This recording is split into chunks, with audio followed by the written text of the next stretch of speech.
Hello दोस्तों, आपका स्वागत है अपने यूट्यूब चैनल इच्छू क्लासेज में। आज मैं फिर से बिहार पुलिस के लिए प्रैक्टिस सेट लेकर आई हूँ। आप लोग ध्यान से देखिएगा, इसमें सारा क्वेश्चन इंपॉर्टेंट लिया गया है प्रीवियस ईयर के आधारित पर। तो आप लोग सारे क्वेश्चन को ध्यान से देखिएगा और वीडियो अच्छा लगे तो लाइक सब्सक्राइब शेयर ज़रूर करें। तो आज का फर्स्ट क्वेश्चन देखेंगे, असमतापी जंतु जिनका हृदय द्विकक्षीय होता है वो कौन सा जंतु है? ऑप्शन है शार्क, सेलामेंडर, टर्टल या टोड।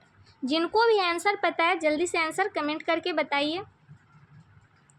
यहाँ पहले हम जानेंगे असमतापी जंतु किसे कहते हैं।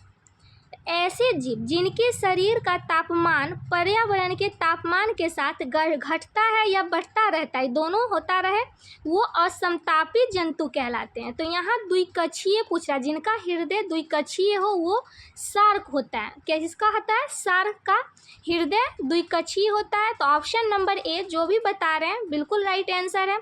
जैसे कि सरीसृप, उभयचर मछलियाँ, ये सब शीतरक्तीय जीव भी कहा जा सकता है। तो ऑप्शन नंबर ए इसका राइट आंसर होगा। नेक्स्ट क्वेश्चन देखेंगे, क्रिया बल या प्रतिक्रिया बल हमेशा किस पे लगते हैं? एक ही वस्तु पर एक ही दिशा में, या एक ही वस्तु पर विपरीत दिशाओं में, अलग अलग वस्तुओं पर एक ही दिशा में, या अलग अलग वस्तुओं पर विपरीत दिशा में।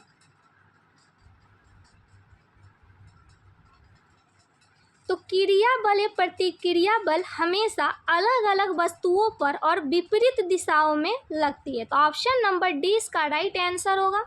नेक्स्ट क्वेश्चन है, निम्न में से किस क्षेत्र में मौसमी बेरोजगारी की समस्या होती है? कृषि, उद्योग, सेवा क्षेत्र या निर्यात क्षेत्र?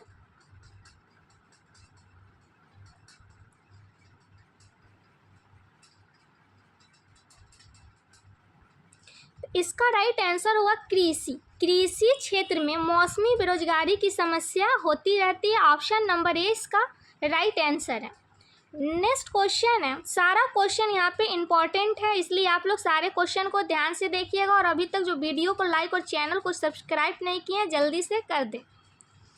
निम्नलिखित में से किसका बीज प्रोटीन एवं वसा का प्रचुर स्रोत है? गेहूँ, सोयाबीन, अरंड या सरसों?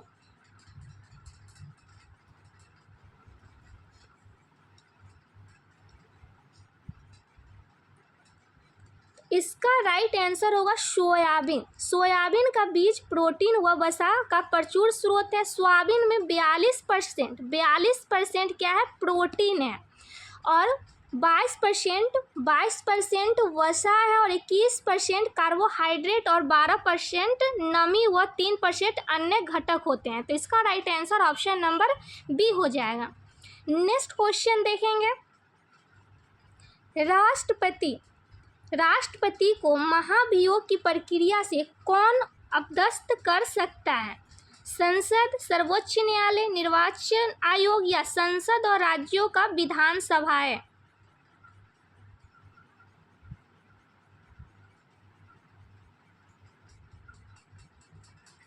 तो इसका राइट आंसर होगा संसद कर सकते हैं। और भारतीय संविधान के अनुच्छेद 61 में महाभियोग का वर्णन किया गया है। कितने अनुच्छेद में? अनुच्छेद 61 में। तो इसका right answer option number A हो जाएगा। नेक्स्ट क्वेश्चन है, मतदाता सूची को आमतौर पर कहा जाता है? चुनावी सूची, विधानसभा सूची, वोटर्स लिस्ट या सामान्य सूची?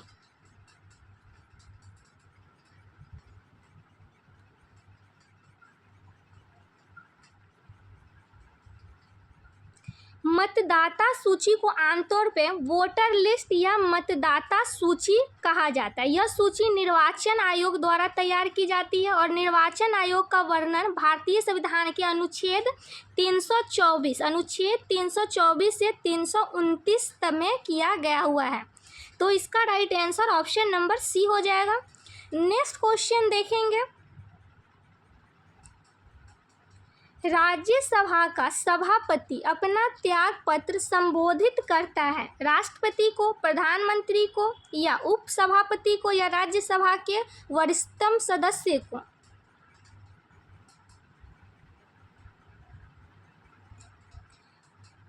इसका राइट आंसर होगा राष्ट्रपति को। किसे संबोधित करता है? राष्ट्रपति को। ऑप्शन नंबर ए इसका राइट आंसर है। नेक्स्ट क्वेश्चन है, निम्नलिखित में से कौन दक्षिण अफ्रीका के रंग भेद आंदोलन से संबंधित है? कौन से रंग भेद आंदोलन?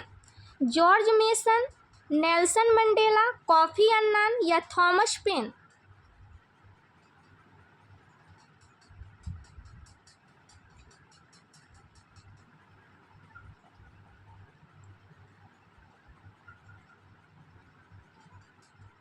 दक्षिण अफ्रीका के पूर्व राष्ट्रपति नेल्सन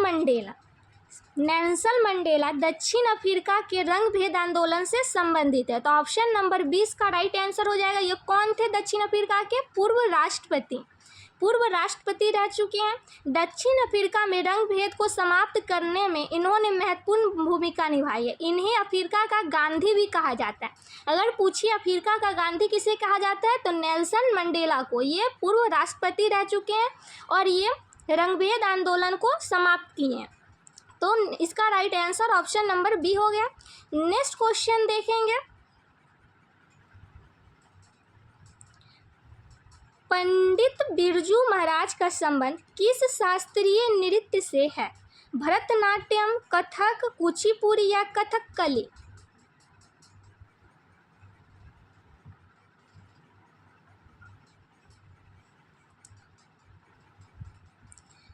तो पंडित बिरजू महाराज का संबंध कथक शास्त्रीय नृत्य से था। कौन से? कथक। तो इनकी मृत्यु कब हुई थी? तो 22 जनवरी 2022 को पंडित बिरजू महाराज की मृत्यु हुई थी और इनकी शास्त्रीय नृत्य कथक थे। तो ऑप्शन नंबर 20 का राइट आंसर हो जाएगा। नेक्स्ट क्वेश्चन देखेंगे, एक कंपनी जो एक से अधिक देशों में उत्पादन का स्वामित्व रखती है या नियंत्रण करती है, यह क्या कहलाती है? क्षेत्रीय कंपनी, राष्ट्रीय कंपनी, बहुराष्ट्रीय कंपनी या क्षेत्रीय आर्थिक निगम?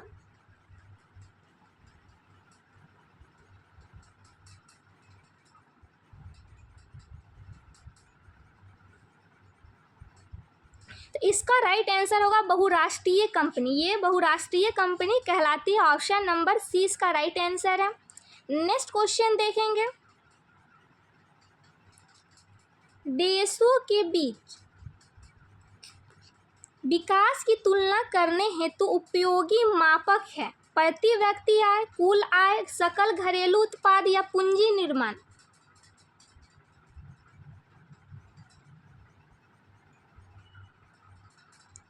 इसका राइट आंसर होगा प्रति व्यक्ति आय। ऑप्शन नंबर ए इसका राइट आंसर है। भारत में सर्वाधिक प्रति व्यय आय गोवा की है। कहाँ की है? गोवा की। नेक्स्ट क्वेश्चन देखेंगे, हड़प्पा के किस स्थल में जलाशय के प्रमाण मिले? हड़प्पा, धोलावीरा, लोथल या मोहनजोदड़ो?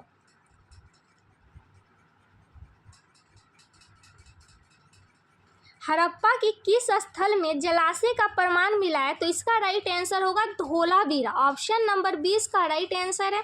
धोलावीरा गुजरात राज्य के कच्छ जिले में लूनी नदी के किनारे स्थित है। तो इसका right answer option number B हो गया। नेक्स्ट क्वेश्चन देखेंगे, आरबीआई के वर्तमान गवर्नर कौन थे? रघुराम राजन, निर्मला सीतारमन, शक्तिकांत दास या उर्जित पटेल?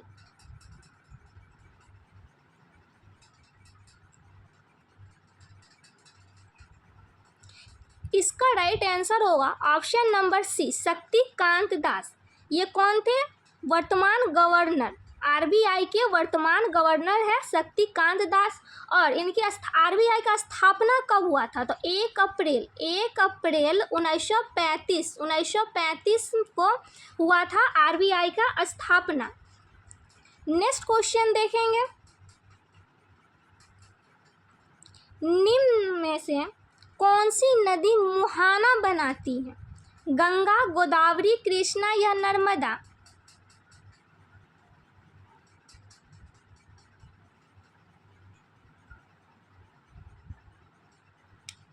तो इसका राइट आंसर होगा नर्मदा। नर्मदा नदी मुहाना बनाती है। इसका उद्गम विंध्याचल पर्वत श्रेणियों में स्थित अमरकंटक नामक स्थान से होता है तथा इसका मुहाना खंभात की खाड़ी में स्थित है। तो ऑप्शन नंबर डी इसका राइट आंसर है। नेक्स्ट क्वेश्चन देखेंगे, भारत के संप्रभु कौन है? प्रधानमंत्री, राष्ट्रपति, भारत के लोग या मंत्रिपरिषद?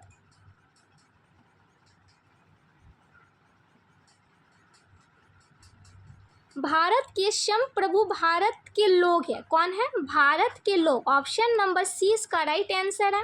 नेक्स्ट क्वेश्चन देखेंगे, अभी तक जो वीडियो को लाइक और चैनल को सब्सक्राइब नहीं किए जल्दी से कर दीजिए। बिहार दिवस मनाया जाता है 22 मार्च को, 22 अप्रैल को, 22 जून को या 22 दिसंबर को?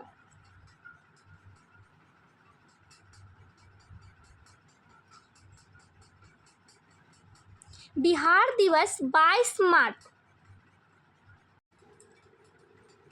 इसका right answer option number A हो गया। 22 मार्च को बिहार दिवस मनाया जाता है। 22 मार्च 1912 को अंग्रेज ने बिहार को बंगाल से पृथक करके नए राज्य का गठन किया था। और वर्ष 2023 में बिहार दिवस की थीम क्या थी? युवा शक्ति की प्रगति। युवा शक्ति की प्रगति, तो ये याद रखिएगा। तो इसका right answer option number A हो गया। नेक्स्ट क्वेश्चन देखेंगे, निम्न में से उपार्जित लक्षण है नेत्र का रंग, त्वचा का रंग, शरीर का वजन या बालों की प्रकृति?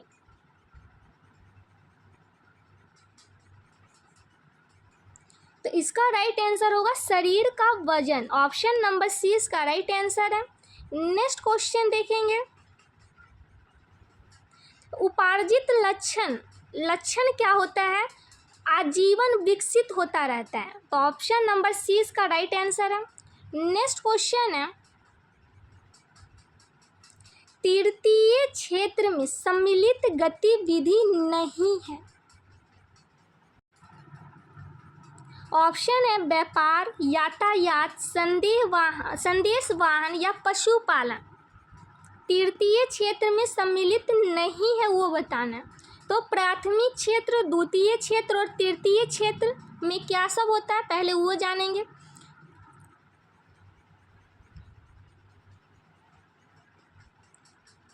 प्राथमिक क्षेत्र कृषि, वानिकी, मछली पकड़ना और खनन। द्वितीय क्षेत्र विद्युत उपकरण निर्माण, खाद्य निर्माण, कपड़ा उत्पादन, हस्तशिल्प और उद्योग। तृतीय क्षेत्र परिवहन, संचार, बैंक सेवाएं और व्यापार।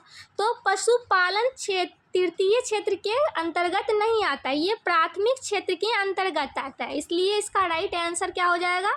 पशुपालन। पशुपालन इसका राइट आंसर है ऑप्शन नंबर डी, क्योंकि ये कौन से प्रथम क्षेत्र के अंतर्गत आता है। तो नेक्स्ट क्वेश्चन देखेंगे, 100 साल पहले किस देश में नाजी पार्टी की स्थापना हुई थी?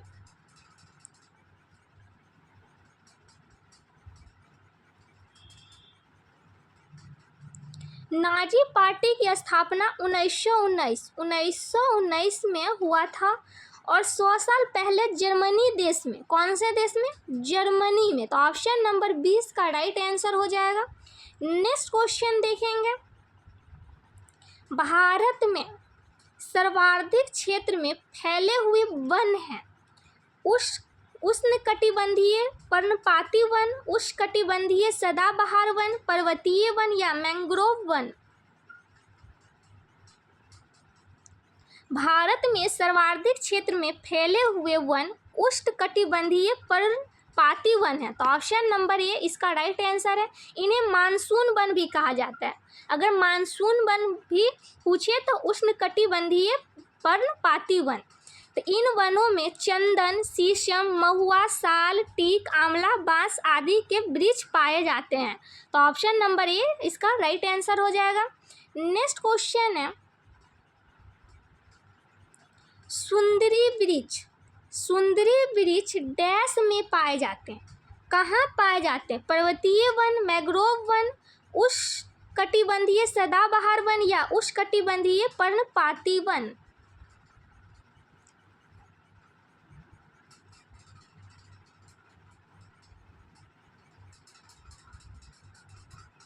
तो इसका राइट आंसर होगा मैंग्रोव वन। सुंदरी वृक्ष मैंग्रोव वन में पाए जाते हैं। ऑप्शन नंबर 20 का राइट आंसर है। नेक्स्ट क्वेश्चन देखेंगे, बादल या कोहरा किस कोलाइडी निकाय का उदाहरण है? ठोस गैस में परिक्षिप्त, गैस में परिक्षिप्त, द्रव गैस में परिक्षिप्त या ठोस द्रव्य में परिक्षिप्त?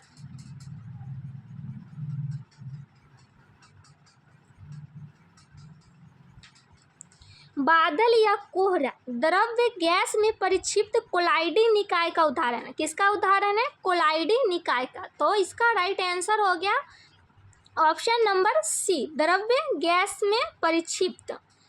गैस में द्रव्य के परिक्षेपण से द्रव्य एरोसोल कोलाइडी का निर्माण होता है। कौन से?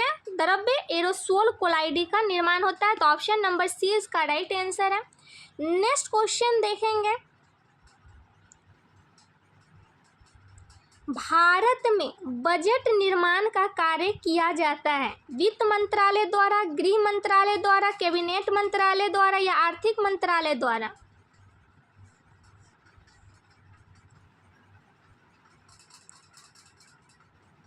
इसका राइट आंसर होगा वित्त मंत्रालय द्वारा। भारत में बजट निर्माण का कार्य वित्त मंत्रालय द्वारा किया जाता है और भारतीय संविधान के अनुच्छेद 112 में बजट का उल्लेख है।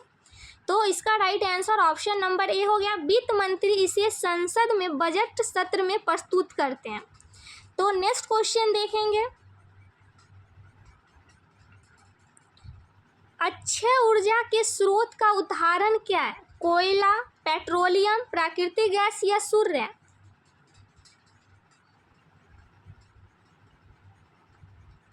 सूर्य अक्षय ऊर्जा स्रोत का उदाहरण है, नवीकरणीय ऊर्जा स्रोत का उदाहरण है। तो इसका राइट आंसर सूर्य है।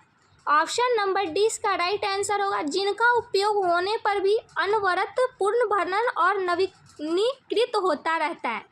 इसने हाल के समय में समाप्त होने की संभावना नहीं होती है। तो अक्षय ऊर्जा के अन्य स्रोत में वायु ऊर्जा, बायोमास, भूतापीय ऊर्जा भी आ सकता है। तो इसका right answer option number D होगा। नेक्स्ट क्वेश्चन देखेंगे, निम्न में से कौन संविधान निर्मात्री सभा का सदस्य नहीं था? मोहम्मद अली जिन्ना, जवाहरलाल नेहरू, मौलाना अब्दुल कलाम या वल्लभ भाई पटेल?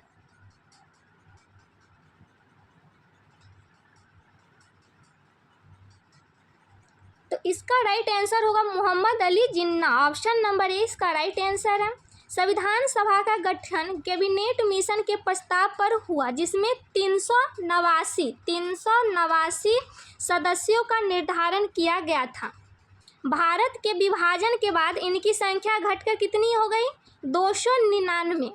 अब मुस्लिम लीग के 73 सदस्य थे। मुस्लिम लीग में कितने सदस्य थे? 73। तो इसका right answer option number A हो गया। नेक्स्ट क्वेश्चन देखेंगे, एक परितंत्र में सभी हरे पौधे एवं नील हरित शैवाल जिनके प्रकाश संश्लेषण की क्षमता होती है डैश वर्ग में आते हैं? कौन से वर्ग में आते हैं? उत्पादक, प्राथमिक उपभोक्ता, विघटनकारी या द्वितीय उपभोक्ता?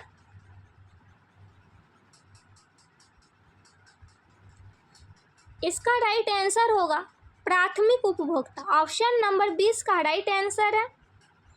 सॉरी, ये नहीं है, प्राथमिक उपभोक्ता नहीं है, उत्पादक। ऑप्शन नंबर ए इसका राइट आंसर होगा। नेक्स्ट क्वेश्चन देखेंगे, इसका right answer option number A है, उत्पादक। नेक्स्ट क्वेश्चन है, परख जो हाल ही में खबरों में रहा किस क्षेत्र से जुड़ा है? निवेश सलाह, रक्षा अधिग्रहण, छात्रों के सीखने का आकलन या सीमा शुल्क निवासी?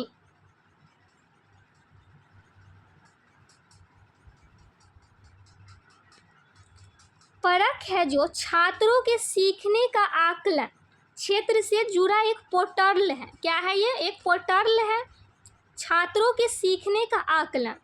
इसे राष्ट्रीय शिक्षा नीति 2020 के अनुसार डिजाइन किया गया है। तो इसका right answer option number C हो गया। नेक्स्ट क्वेश्चन देखेंगे। जापान एक विकसित धनवान देश बना है। मानव संसाधनों में निवेश द्वारा, प्राकृतिक संसाधनों के उपयोग द्वारा, कृषि गतिविधियों के विकास द्वारा या आधुनिक तकनीकी के आयात द्वारा।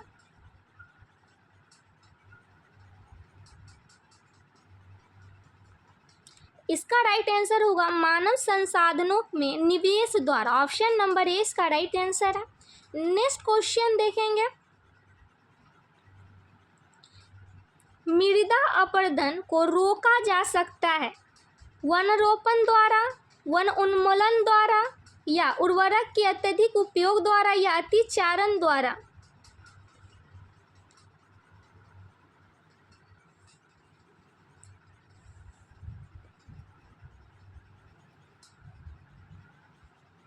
इसका राइट आंसर होगा वन रोपण द्वारा। वन रोपण मृदा अपरदन को रोकने का सबसे उत्कृष्ट तरीका है। मिट्टी की ऊपरी व उपजाऊ परत का कटकर बह जाना मृदा अपरदन कहलाता है। तो ऑप्शन नंबर ए इसका राइट आंसर होगा। नेक्स्ट क्वेश्चन देखेंगे। भारत के निहाल सरीन का संबंध निम्नलिखित में से किस खेल से है? किस खेल से है ये बताना। तीरंदाजी, साइकिलिंग, शतरंज या कुश्ती।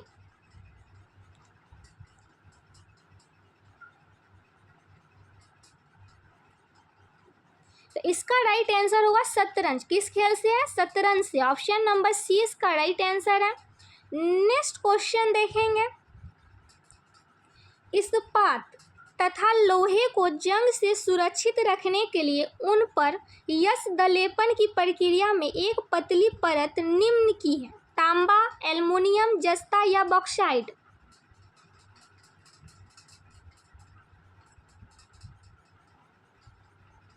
तो इसका राइट आंसर होगा जस्ता। किसकी है? जस्ता की। ऑप्शन नंबर सी इसका राइट आंसर है। नेक्स्ट क्वेश्चन है। उत्तर दक्षिण गलियारा जोड़ता है नई दिल्ली, मुंबई, सिलचर, पोरबंदर, श्रीनगर, कन्याकुमारी, आगरा, चेन्नई।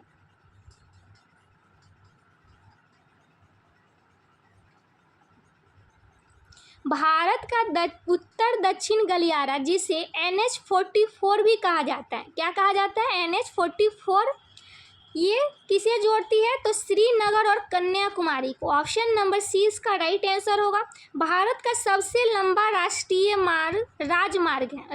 राजमार्ग है। जम्मू और कश्मीर के श्रीनगर को तमिलनाडु के कन्याकुमारी से जोड़ता है। इसका सर्वाधिक विस्तार तमिलनाडु राज्य में है। तो ऑप्शन नंबर सी इसका राइट आंसर है।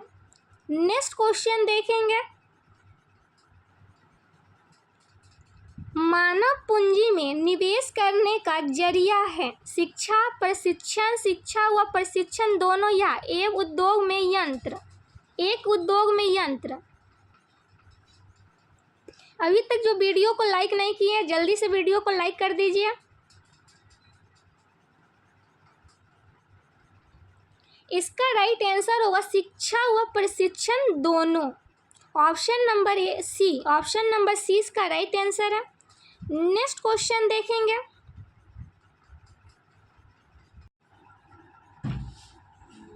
बायोगैस का मुख्य घटक है मेथेन, इथेन, प्रोपेन या ब्यूटेन।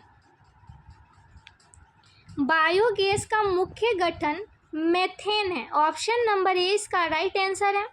नेक्स्ट क्वेश्चन है। भारत में लौटते मानसून की ऋतु की अवधि क्या है? जनवरी, फरवरी, मार्च, अप्रैल, जून, जुलाई या अक्टूबर, नवंबर।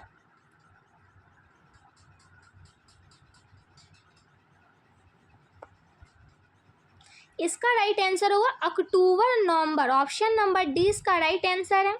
नेक्स्ट क्वेश्चन है।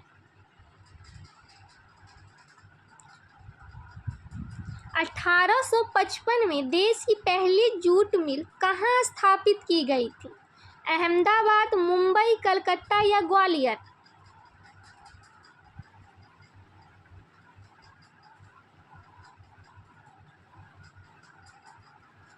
सबसे ज़्यादा जूट उत्पादन कहाँ होता है? तो इसका राइट आंसर होगा कलकत्ता, ऑप्शन नंबर सी। 1855 में देश की पहली जूट मिल कलकत्ता में स्थापित की गई थी और पश्चिम बंगाल में सर्वाधिक जूट उत्पादन होता है। और इसे किसने स्थापित किया था? तो जॉर्ज ऑकलैंड ने स्थापित करवाया था। तो ऑप्शन नंबर सी इसका राइट आंसर हो जाएगा। नेक्स्ट क्वेश्चन देखेंगे, कर्नाटक में होने वाली ग्रीष्म ऋतु की वर्षा को क्या कहते हैं? आम्र वर्षा, चाय वर्षा, मावट या काल बैसाखी?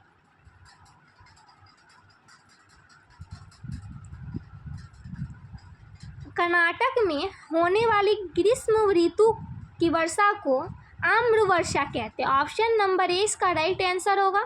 नेक्स्ट क्वेश्चन है, सविनय अवज्ञा आंदोलन कब और किस यात्रा से शुरू हुआ? 1929 लाहौर, 1930 अहमदाबाद, 1930 दांडी या 1920 चंपारण?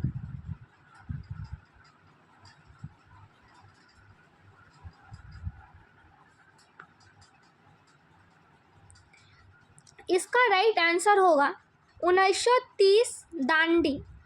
कब शुरू हुई थी? तो 1930 12 मार्च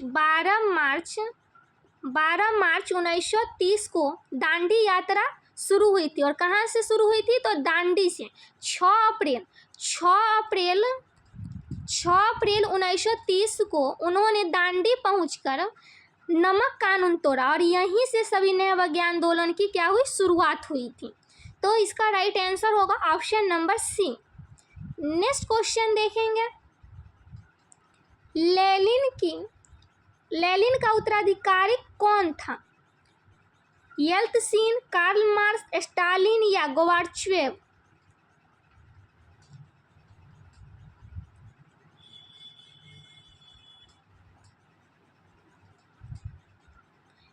लेनिन की मृत्यु है सो 1924 के जनवरी में हो गई थी। 1924 के जनवरी में हो गया था किसका मृत्यु? लेनिन की।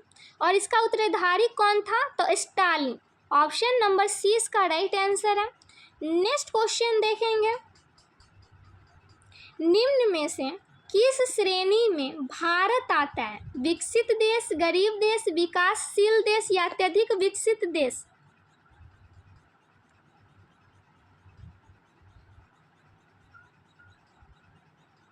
इसका राइट आंसर होगा विकासशील देश।